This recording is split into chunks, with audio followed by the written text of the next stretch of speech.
한상혁의 수익 펀치 시간입니다. 눈여겨볼 만한 시장 관심 종목들 집중적으로 알아보는 시간이죠. 유한타증권 파이낸스허브 강남점 한상혁 과장님 연결합니다. 안녕하세요. 네, 안녕하세요. 예, 오늘도 변함없이 추격주, 눌림주 한 기업씩 따라가 보도록 하겠습니다. 소개해 드릴게요. 화면 봅니다. 추격주는요, DDR5 시대, 반도체 DDR5 얘기를 많이 했지 않습니까? 수주 증가 기대감으로 DI고요. 잘못 저희가 나온 건 삼성바이오로직스 나왔네. 뭐가 맞는 거죠? 삼성바이오로직스 맞는 건가요? 죄송합니다. 제가 이제 원고를 잘못 봐서. 추격주는 삼성바이오로직스 설명은 더 필요 없고요. 그다음 눌림주는 건설기계 쪽에서 이제 진성TC를 말씀을 하셨네요. 그러면 삼바 100만 원을 지금 넘어갔다 오늘 좀 조정받고 있는데 이 가격대에서 관심을 갖자는 말씀이신 거죠? 네, 맞습니다. 네. 이게 최근 시장이 외국인의 국내 시장 매도가 좀 거세지면서 개별 종목단에서 부러진 종목들이 상당히 많이 생겨나고 있어요. 해서 이제 상승하는 종목 중에 우리가 같이 매매를 해볼 만한 종목들이 많지는 않은 상황입니다. 일부 정치 테마주들을 제외하고는 연속성을 찾기란 정말 어려워지고 있고요. 오늘의 추격주는 삼성바이오로직스를 좀 준비를 했는데 이 삼성바이오로직스에 대해서 모르시는 분들은 없으실 것 같고요. 다만 우리가 이제 100만 원이라는 주가가 좀 넘어가면서 시가총액 4등까지 그 정도까지 올라온 삼성바이오로직스를 계속 봐야 되느냐? 저는 계속 좀 봐야 된다고 생각을 하고 있습니다. 그 이유는 코로나 바이러스 확산세가 계속되고 있다는 점을 좀 들 수가 있겠죠. 사실 제약바이오 쪽을 좋아하시는 분은 잘 아시겠지만 제약바이오 업종 내에서도 극심한 차별화 장세가 보여주고 있어요. 워낙 코로나 이슈가 장기화되다 보니까 여타 다른 신약을 개발하는 업체들, 그런 업체들 같은 경우에는 주가가 어려운 종목들이 상당히 많은데요. 또한 최근에 델타 바이러스에 이어서 람다 변이까지 나타나고 있고 이 치사율이 높은 람다 변이 같은 경우에는 일부 남미 지역에서 우세종으로 좀 진행이 되고 있다라고 하는데 이렇게 코로나의 확산세가 지속되다 보니까 사실 지금 우리 인류가 당장 할 수 있는 부분이 많지는 않습니다. 아직 효과적인 치료제가 개발되지 않는 상황에서 그나마 빨리 백신을 생산해서 맞는 것이 코로나 확산세를 막을 수 있는 유일한 방법이라고 좀 할 수가 있겠는데요. 그러다 보니까 백신을 개발하고 생산하는 업체들의 몸값이 계속적으로 뛸 수밖에 없습니다. 거기에 최근에 선진국을 중심으로 부스터샷까지 논의가 되다 보니까 백신에 대한 공급 부족 현상은 더욱더 심해지고 있다라고 보시면 될 것 같고요. 따라서 백신을 위탁받아 생산하는 삼성바이오로직스 쪽으로 수급이 좀 계속적으로 몰릴 수밖에 없습니다. 특히 삼성바이오로직스 같은 경우에는 올 연초에 주주총회에서 주주들에게 결실 있는 2021년을 약속을 했는데 그 약속을 아직까지는 잘 지켜내고 있는 듯합니다.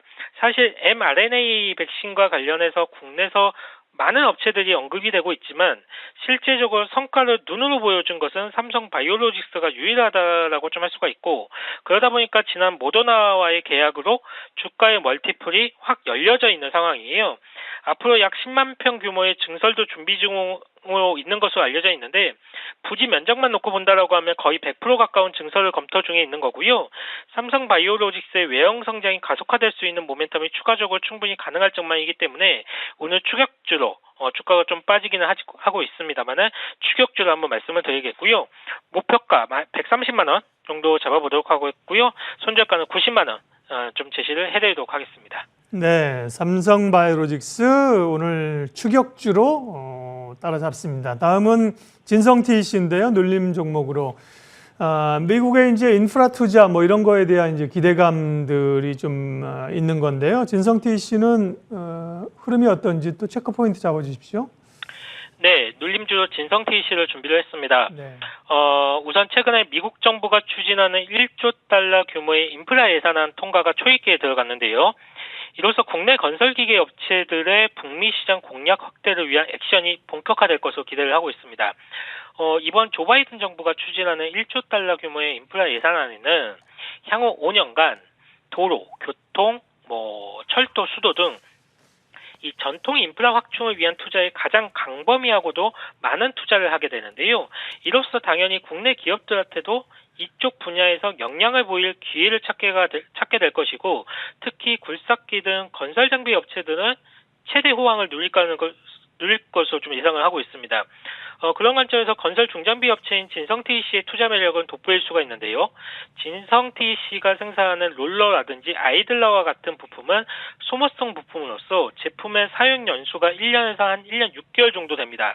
즉 지속적으로 교체 수요가 발생된다라는 특징이 있는데요. 앞서 제가 미국의 인프라 투자가 향후 5년 동안 진행이 될 것이다라는 말씀을 드렸는데, 즉 정반 산업에서 건설 투자가 진행이 될수록 굴삭기 수요는 증가하고 이에 따른 소모성 부품은 계속적으로 좀 쓸 수밖에 없습니다. 당연히 1, 2년 하고 그만두어질 투자가 아니기 때문에 진성TEC 같은 소모성 부품을 생산하는 업체의 수혜 강도가 매우 클 것으로 생각을 하고 있고요. 진성TEC의 주 고객사가 캐터필러라든지 두산 바켓 등이기 때문에 글로벌 건설 기계 시장이 성장할수록 실적 성장에 대한 가시성이 매우 높아질 것입니다. 이번 2분기 실적을 발표를 했는데요. 다만 2분기 실적은 좀 시장의 눈높이를 못 맞추었지만 실적은 이미 지나갔고요. 이제 우리가 주목을 해봐야 될 부분은 3분기라고 보여지는데 3분기에는 이 판가 인상이라든지 이런 부분들이 가만히 된다라고 하면 2분기와는 완전히 다른, 확연히 다른 실적이 좀 나올 것으로 기대를 하고 있고, 또한 동사는 사업 다각화의 목적으로 2017년도에 연료전지 부품 시장에 진출을 한 바가 있습니다. 진성TEC의 연료전지 부품은 국산화에서 성공해서 두산 퓨얼셀에 독점 납품하고 있는데요. 연료전지 스택을 보호하고 고온, 고압을 견뎌내는 매우 중요한 부품들입니다. 이 두산 퓨얼셀 같은 경우에는 국내 연료전지 생산 능력을 증설하고 있는 데에는 증설하고 있는데, 국내 1위 연료전지 사업자로서 연료전지 확대 정책에 따라서 하반기 본격적인 수주를 좀 기대를 하고 있습니다. 이에 따라서 진성TEC 역시 두산 퓨얼셀과 동반해서 매출과 실적이 증가할 수 있는 개연성이 무척 높다라고 보여지고 있고요. 보통 수소 쪽 밸류체인이라고 하면 상당히 높은 멀티플을 적용받고 있는데, 진성TEC 같은 경우에는 아직 수소 쪽 모멘텀을 전혀 주가에 반영하지 못하고 있어요. 하반기에는 시장에서 이제 수소 쪽으로 모멘텀이 충분히 부각될 수도 있기 때문에 진성TEC의 밸류에이션 리레이팅이 충분히 일어날 가능성이 높다라고 보고 있습니다. 목표가 2만 원 한번 잡아보도록 하겠고요. 마지막 손절가는 12,500원입니다. 예, 진성TEC를 눌림 주고요. 추격주는 삼성바이오로직스를 봤습니다. 종목 AS 하겠습니다. 한상혁 과장님 얘기하고 나서 뭐 급등하는 종목들이 많은데요. 신세계 INC가 이제 최근에 이번 주 들어서 확 관심이 있거든요. 신세계 그룹의 구조 개편이나 뭐 다른 종목들도 보면 목표가 달성한 종목들이 지금 굉장히 많고요. 오늘은 이제 신세계 INC를 좀 얘기하려고 하는데요. 급등세를 나타내는데 8월 4일 날 이 종목을 얘기를 하셨군요. 그러고 나면 이후에 엄청난 상승세가 나타났는데 목표가 달성한 건가요? 좀 차익 실현해야 되나요? 네, 일단은 1차 목표가인 24만 원을 달성을 했죠. 네. 저희 수익 펀치 시간에서 다른 종목들이 말씀을 드리고 난 다음에 이제 주가 흐름이 상당히 좋은 경우가 상당히 많이 있는데요. 신세계 INC가 그런 대표적인 종목이라고 좀 할 수가 있죠. 말씀을 드리고 난 다음에 바로 주가에 상승하는 모습이 좀 나와 주었는데, 당시에 제가 말씀을 드렸던 게 보통 SI 업체들의 평균적인 멀티플이 한 20배 전후에서 좀 형성이 되고 있는데, 신세계 그룹이라는 유통을 담당하고 있는, 그러니까 유통이라는 신세계 그룹에서 SI 업체가 조금 디스카운트를 받고 있다라는 말씀을 좀 드린 바가 있습니다. 그리고 이 저평가의 요인은 곧 해소가 될 것이라고 생각을 하고 말씀을 드렸는데, 그런 모습이 좀 나타나고 있습니다. 신세계 그룹에서 신속 배송이라든지 무인 점포, 스마트 물류 이런 디지털 전환을 좀 계속적으로 가속화시키고 있기 때문에 신세계 INC에 대한 수혜 기대감이 그 어느 때보다 큰 상황이고요.